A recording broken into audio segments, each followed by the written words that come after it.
Hello, McFatter Technical High School students and parents. This is Thursday, October 15th. We're coming to you for the second time in 1 week. This one being our usual Thursday update. We had one earlier this week in anticipation of the reopening of on-campus operations, but we wanted to maintain our regular Thursday schedule as well. So with me, as usual, I am Jeanette Johnson. I am your principal and director here at McFatter Technical College and Technical High School. And with me are the assistant director in charge of the high school, Mr. Daryl Harris. Hello, everyone. And our magnet coordinator, Miss Lily DeCastro. Hi, everyone. We're glad you're here. We've got a few quick updates for you this week, both for students who are learning remotely at home and those who are learning here on campus. So the first thing I wanted to do is start off today, of course, was the first day back on campus for our 10th through 12th grade students who chose on-campus learning.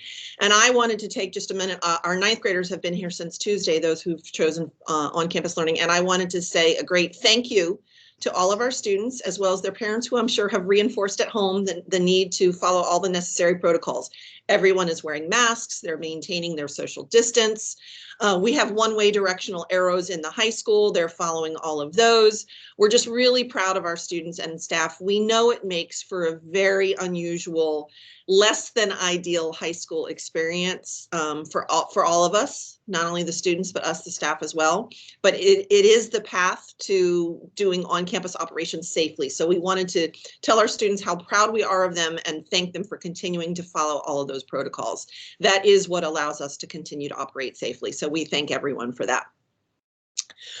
Mr. Harris has a couple of updates around the schedule and the calendar that relate to all of our students, both the students working remotely and the students working on campus. So Mr. Harris, if you could update us all on that.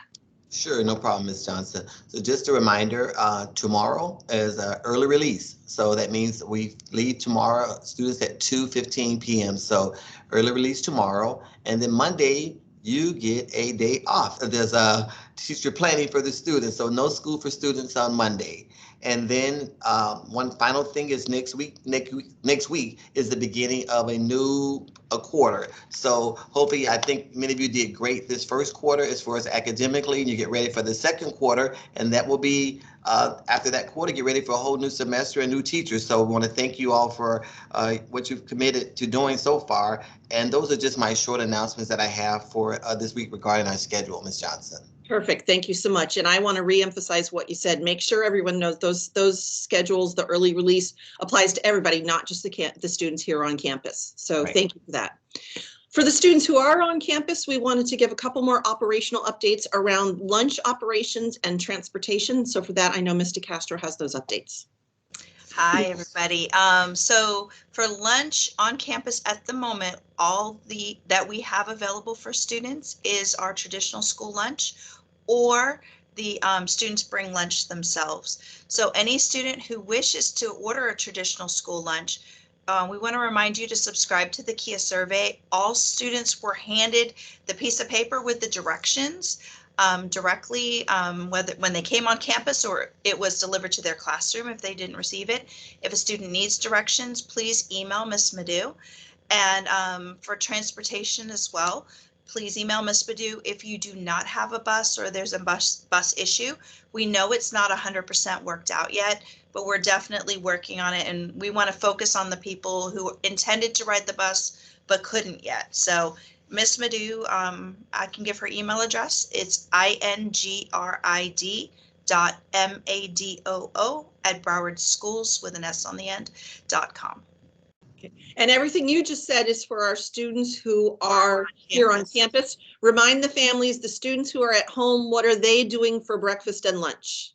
You are going to either feed yourself, or there are still some distribution sites available through the county for the prepackaged meals for all students who are at home as well. And they do not need to do the KIA survey in order to be able to pick up those meals. I think you told me we had a few parents who got confused about that. Could you Thank you for clarifying. Yes, sure. Those students, only the ones who are physically on campus on any given day would need to do the lunch order, and it must be done by 9:30.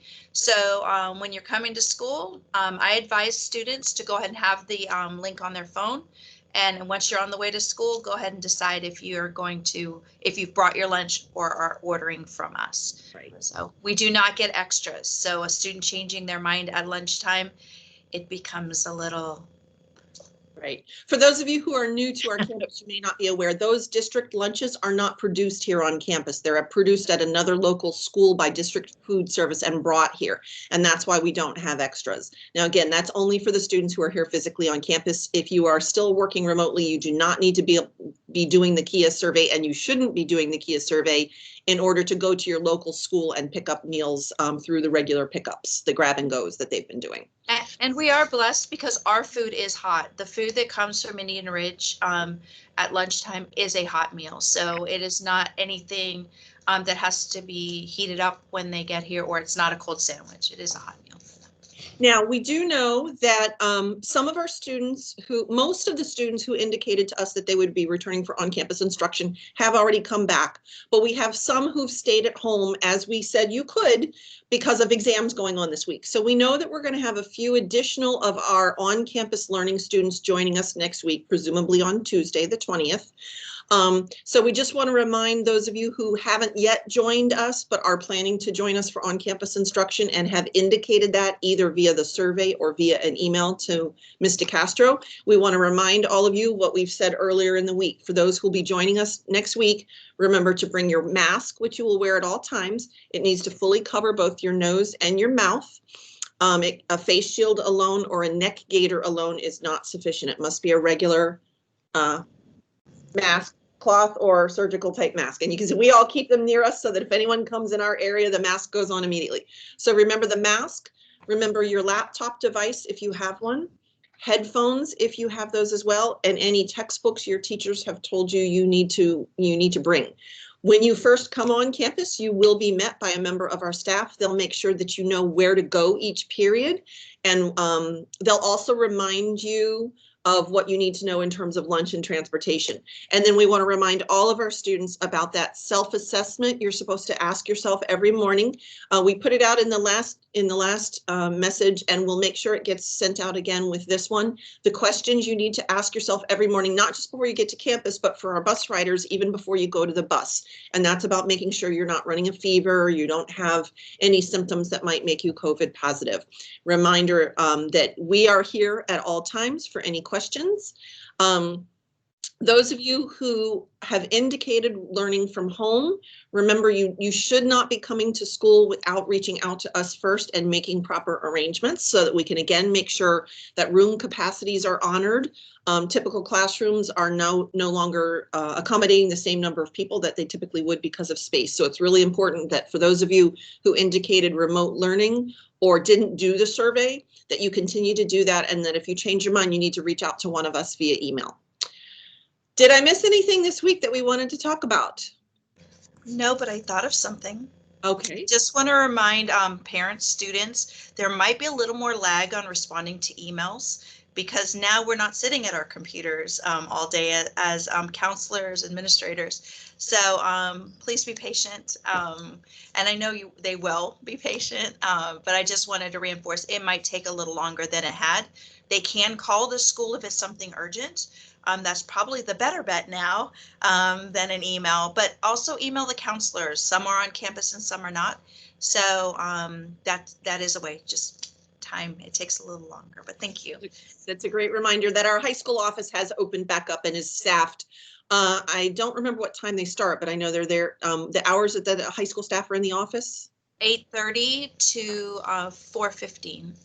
So, and then our main number that's been operating for months at the East End admissions, not the high school office, that is staffed from 7:30 until 3 every day. So, Mr. Harris, anything else from you?